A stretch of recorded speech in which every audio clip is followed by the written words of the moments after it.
This is one of the toughest videos I've ever had to make, and it took a whole lot of courage for me to do it. So here it goes.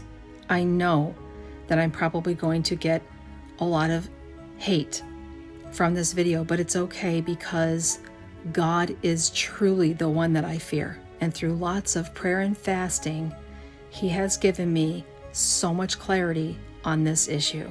And I'm making this video because I have heard from many of you who, like me, are very torn about this 2024 election and what to do.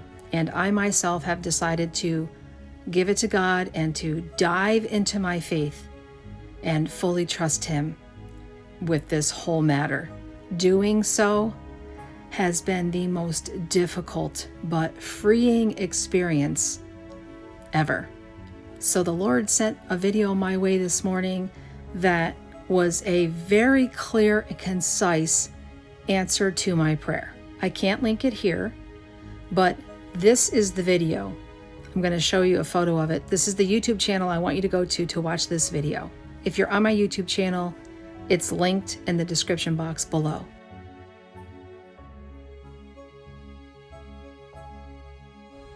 I have struggled so bad over Trump's support of the snuffing out of life pill.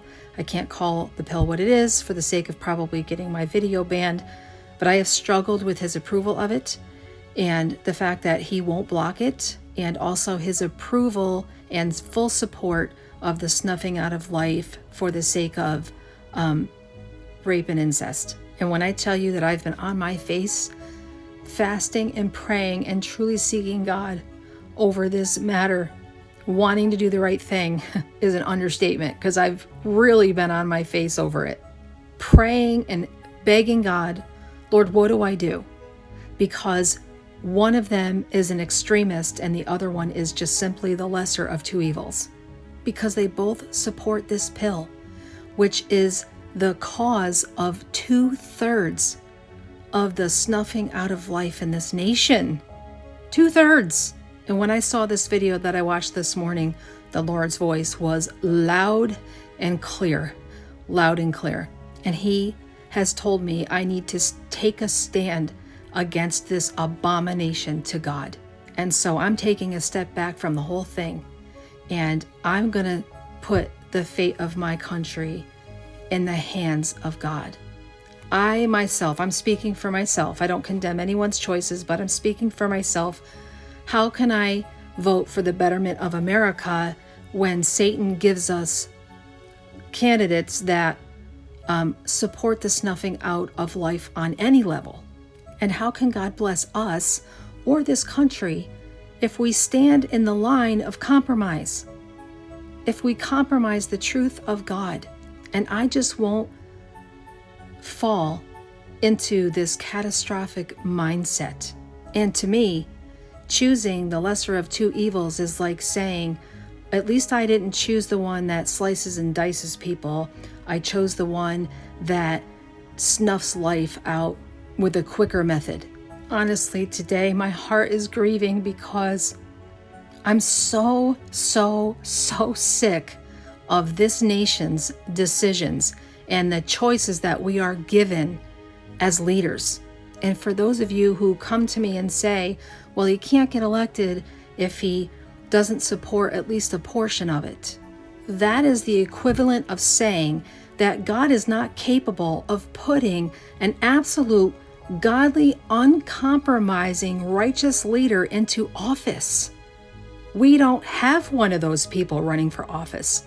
But to say that to me, what you just said, is like saying that God isn't capable of putting someone who does stand for complete, unadulterated righteousness and truth into office. So if we don't have one, I'm not going to make a decision. I'm going to step away and put this in the hands of the Lord my God. These are Lucifer's puppets. I'm sorry. These are Lucifer's puppets, and I can only pray that people will see it. And like I said, I will never condemn anyone for the choices that they make. But I myself, I just want nothing to do and no part and no attachment to the shedding of innocent blood. We cannot look to secular, compromising leaders to change a nation. We must look to God to do that. He's the one that can do that. And if we don't have a righteous man to choose from, we must put our trust in God to move on behalf of our country. And if you are afraid of being hated for your stance, then you will never be a Paul, and you will never be like Jesus. We are moving toward the second coming of Jesus Christ, whether you want to believe it or not. We must have a biblical worldview, not a secular one.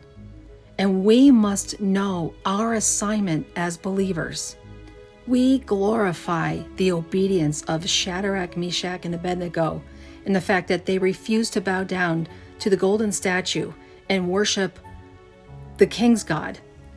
They decided, no, I will not worship any other God. So they get thrown in the fire, and the Spirit of the living God saves them from the scorching fire. And we commend them, and we lift them up, and we glorify it.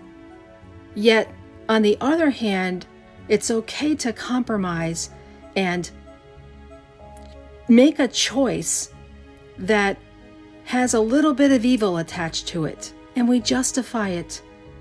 I'm sorry, but it's a double standard. As a Christian, I just don't understand.